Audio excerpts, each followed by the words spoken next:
ფიქს ფრაისში შევიძინე ესეთი ფანქრები 11 ლარი და რაღაც გადავიხადე ზუსტად თეთრები აღარ მახსოვს 30 ფერიანია და საკმაოდ იაფი ამდენ ფერიანი ფანქრისთვის და ნუ არ ვიცი როგორი იქნება ნამდვილად ესეთ რკინის კოლოფში არის მოთავსებული საკმაოდ მყარი კოლოფი არის და აი შიგნით ესეთი გრადაციული ფერებიც კი არის რასაც ნამდვილად არ ველოდი მეგონა რაღაც ესეთი მარტო ერთ ტონალობის ფანქრები იქნებოდა მწვანესაც აქვს თავისი რამოდენიმე ფერი ლურჯსაც წითელსაც საინტერესო არის როგორი იქნება და ეხლა თქვენ წინაშე გავუსმევ და ფურცელზე და სხვა შორის მინდა გითხრათ რომ საკმაოდ რბილად იხატება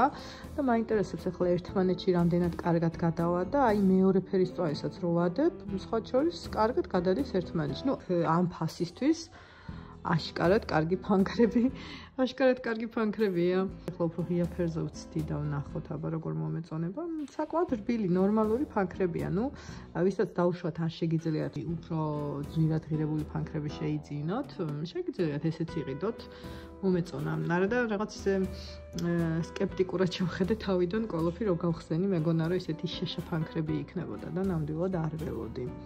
შევიძინე კიდევ აი ესეთი სტიკერი ქაღალდები არის თუ არ ვიცი როგორი ქაღალდები ახლა გავხსნა ნახავთ 6 ლარი გადავიხადე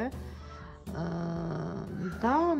ეს ყავის პრინტით ავიღე სხვა ფერებითაც იყო უბრალოდ ყავა ძალიან მიყვარს და ეს პრინტი ავარჩიე და არის შიგნით 340 ცალი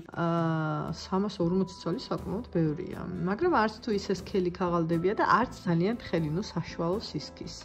ნუ რაში გამოვიყენებ ჯერ არ ვიცი ვნახოთ ნუ რაღაც გამოყენებას მოვუფიქრებ და შევიძინე ესეთი გამას ბრენდის აკვარელის აღებავები რომელიც არის